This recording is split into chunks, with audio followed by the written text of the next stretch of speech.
Assalamualaikum warahmatullahi wabarakatuh. Perkenalkan, nama saya Indah Puspitasari dengan NIM 45220031 dari kelas 2BD4 Administrasi Bisnis Politeknik Negeri Ujung Pandang.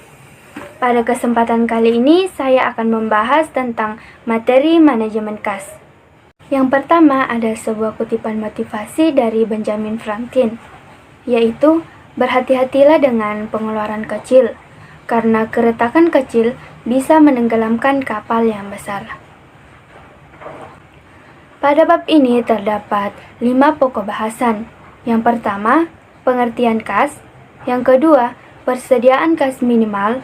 Yang ketiga, model manajemen kas. Yang keempat, anggaran kas. Dan yang kelima, menyusun anggaran kas. Langsung saja yang pertama yaitu pengertian kas. Kas merupakan salah satu bagian dari aktiva yang memiliki sifat paling lancar dan paling mudah berpindah tangan dari suatu transaksi. Adapun bagian-bagian dari kas, yang pertama yaitu bentuk kas. Bentuk kas seperti uang tunai, cek, deposito, dan kas bon. Yang kedua yaitu jenis kas. Jenis kas terdiri atas dua. Yang pertama cash inflow dan cash outflow. Cash inflow adalah pemasukan, sedangkan cash outflow adalah pengeluaran. Selanjutnya yang ketiga yaitu sumber kas.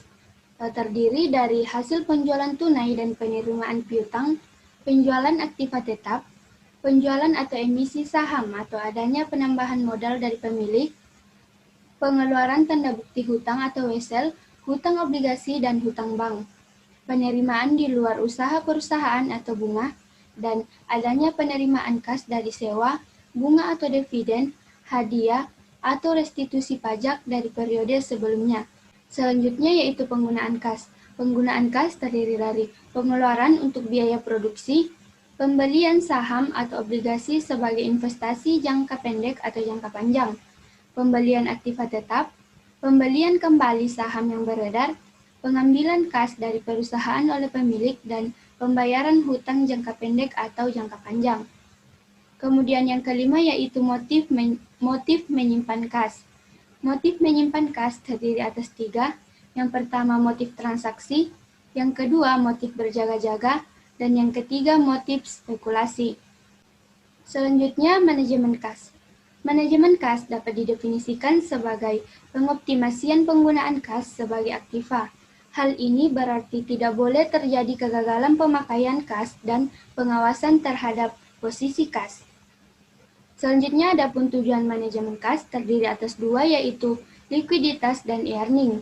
Likuiditas adalah kemampuan seseorang atau perusahaan untuk memenuhi kewajiban atau utangnya yang segera harus dibayar dengan harta lancarnya. Kemudian earning atau laba adalah keuntungan perusahaan, dengan kata lain merupakan laba nilai dari laba bersih suatu perusahaan. Adapun yang mempercepat pemasukan kas, yang pertama potongan kas, yang kedua desentralisasi pusat penerimaan kas. Dan adapun yang memperlambat pengeluaran kas, yaitu pembelian dengan kredit, menggunakan draft atau kas bon, pembayaran secara sentral, dan cek dibayar pada hari tertentu. Adapun faktor-faktor yang mempengaruhi besar kecilnya persediaan kas, yang pertama yaitu perimbangan antara cash inflow dan cash outflow, yang kedua penyimpangan terhadap aliran kas, yang ketiga adanya hubungan finansial yang baik dengan bank, dan yang keempat penganggaran kas. Selanjutnya, pokok bahasan kedua yaitu persediaan kas minimal. Ketersediaan kas dalam perusahaan merupakan hal yang mutlak. Setiap saat, perusahaan harus memiliki persediaan kas minimal yang harus ada atau sering disebut persediaan basic atau safety cash. Kemudian persediaan kas tidak jauh berbeda dengan persediaan minimal pada persediaan barang. Adapun besarnya uang kas, yaitu besarnya kas yang cukup baik dan aman menurut Rianto tahun 1995 adalah antara 5% sampai dengan 10% dari aktiva lancar yang ada. Kemudian jumlah kas yang kurang dari 5% dari aktiva lancar akan menyulitkan. Kemudian standar jumlah kas 5% sampai dengan 10% Ini biasanya layak untuk perusahaan manufaktur. Bagi perusahaan jasa perbankan, jumlah kas biasanya akan lebih besar lagi. Selanjutnya, pokok bahasan yang ketiga yaitu model manajemen kas. Terdapat 3 model manajemen kas. Yang pertama yaitu model Baumol, menentukan saldo kas optimal, yaitu dengan rumus biaya total sama dengan biaya simpan tambah biaya transaksi. TC sama dengan C per 2 kali I tambah T per C kali B. Kemudian C sama dengan 2 kali B kali T bagi I pangkat 1 per 2. Adapun keterangannya, di mana C sama dengan saldo kas optimal yang akan kita cari. I yaitu tingkat bunga, T yaitu total kebutuhan kas dalam satu periode, dan B yaitu biaya order kas. Selanjutnya yang kedua yaitu model Miller-Orr, model random aliran kas. Nilai Z bisa dihitung dengan formula, yaitu dengan rumus Z sama dengan 2 kali B kali T bagi I pangkat 1/2. H yaitu 3 kali Z, dan C sama dengan 4 kali Z per 3.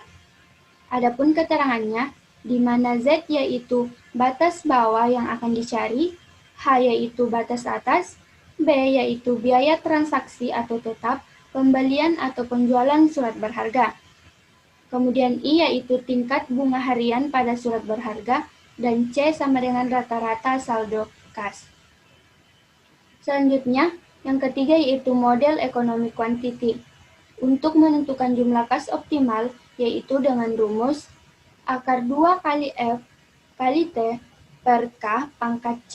Adapun keterangannya yaitu C sama dengan jumlah kas yang optimal, F yaitu biaya tetap untuk memperoleh pinjaman atau menjual sekuritas, T yaitu jumlah kas untuk transaksi selama periode tertentu, dan K yaitu biaya kesempatan dari kas yang dimiliki. Biaya kesempatan merupakan penghasilan yang seharusnya dapat diperoleh dari kas yang menganggur. Selanjutnya, pokok bahasan yang keempat yaitu anggaran kas. Anggaran kas merupakan schedule yang menyajikan perkiraan aliran kas masuk dan kas keluar suatu perusahaan selama periode tertentu pada waktu yang akan datang. Adapun faktor-faktor yang mempengaruhi anggaran kas, yang pertama yaitu kegiatan operasi, yang kedua kegiatan investasi, dan yang ketiga kegiatan pendanaan. Dan adapun periode penyusunan anggaran seperti harian, mingguan, bulanan, triwulan, semester, dan tahunan. Selanjutnya tujuan anggaran kas. Yang pertama, membuat taksiran posisi kas pada setiap akhir periode dari kegiatan operasi perusahaan, baik periode bulanan ataupun tahunan. Yang kedua, mengetahui adanya kelebihan atau kekurangan kas yang terjadi pada periode tertentu. Yang ketiga, merencanakan besarnya kas untuk menutup kekurangan atau defisit yang terjadi. Yang keempat, menentukan besarnya kas untuk pembayaran-pembayaran dan kelebihan yang dapat digunakan untuk melakukan investasi. Dan yang terakhir, mengetahui waktu kapan suatu pinjaman atau kewajiban lainnya harus dibayar. Selanjutnya, pokok bahasan yang kelima, penyusunan anggaran kas. Penyusunan anggaran kas akan memberikan gambaran kepada kita tentang sumber-sumber penerimaan kas, pos-pos pengeluaran kas, saat terjadinya kelebihan atau kekurangan kas, dan saat pembayaran-pembayaran pinjaman dan atau bunga pinjamannya. Adapun metode penyusunan anggaran kas yaitu pendekatan kas masuk dan kas keluar, yaitu adanya cash flow, cash in atau uang masuk, kemudian uang di tangan atau cash in hand. Setelah itu diproses, kemudian cash out atau pengeluaran. Adapun tahapan penyusunan anggaran kas, yang pertama, menyusun rencana penerimaan dan pengeluaran dari operasi perusahaan atau transaksi operasi. Yang kedua, menyusun rencana transaksi finansial. Yang ketiga, menyusun anggaran kas final. Kemudian rencana penerimaan berasal dari penjualan tunai, penerimaan piutang, pendapatan bunga, pendapatan sewa, dan pendapatan lain yang kemungkinannya diperoleh dari perusahaan. Kemudian rencana pengeluaran meliputi pembelian tunai, pembayaran hutang, pembayaran gaji, pembayaran bunga, dan pembayaran biaya-biaya lainnya. Selanjutnya, menyusun rencana transaksi finansial, yaitu transaksi yang berhubungan dengan rencana kebutuhan dana yang diperoleh dari pinjaman untuk menutup defisit yang terjadi beserta rencana pembayaran pinjaman tersebut beserta bunganya. Selanjutnya menyusun anggaran kas final, yaitu transaksi operasi dan transaksi finansial. Di sisi terlihat anggaran kas secara keseluruhan dari rencana penerimaan dan pengeluaran kas. Selanjutnya adapun contoh soal dari manajemen kas, adapun kasusnya yaitu pada tahun 2021 perusahaan Indah Puspitasari akan menyusun anggaran kas, rencana penerimaan dan rencana pengeluaran kas selama 3 bulan pertama, yaitu bulan Oktober sampai dengan bulan Desember, adalah sebagai berikut. Yang pertama, rencana penerimaan. Penerimaan dan penjualan yang dilakukan secara tunai sebanyak 30% dan secara kredit sebanyak 70% dari penjualan. Dari penjualan kredit, 60% diterima pada saat bulan setelah bulan penjualan dan sisanya diterima 2 bulan setelah bulan penjualan. Adapun total penerimaan piutang bulan Oktober, November, dan Desember masing-masing 1 juta, 2 juta, 3 juta. Adapun rencana penerimaannya adalah yang pertama yaitu besarnya penjualan, dapat dilihat sendiri. Kemudian penerimaan lain-lain. Selanjutnya yang kedua yaitu contoh rencana pengeluaran kas.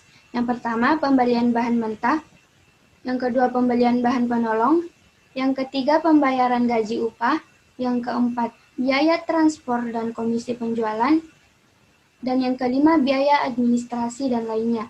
Nilai-nilainya bisa dilihat sendiri. Selanjutnya yang ketiga yaitu rencana lain.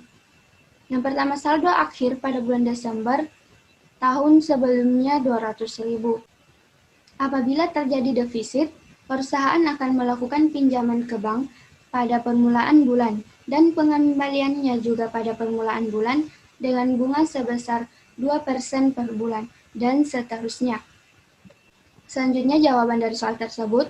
Dari informasi data di atas dapat disusun anggaran kas untuk bulan Oktober sampai dengan Desember tahun 2021 secara bertahap, yaitu dengan anggaran kas untuk transaksi operasi atau transaksi usaha, transaksi finansial, dan transaksi secara keseluruhan, dan seterusnya. Selanjutnya yang keempat yaitu perhitungan penjualan tunai. Penerimaan dari hasil penjualan tunai setiap bulannya adalah pada bulan Oktober sebesar 900.000, pada bulan November sebesar 1.200.000, dan pada bulan Desember sebesar 1.500.000.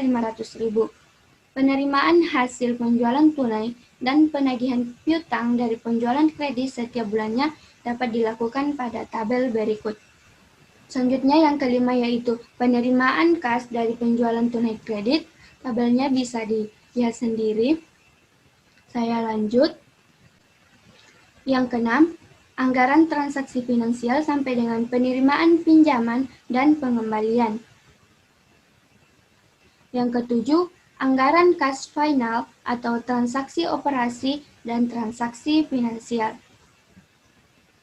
Dan yang terakhir yaitu anggaran transaksi operasi sampai dengan penerimaan dan pengeluaran kas.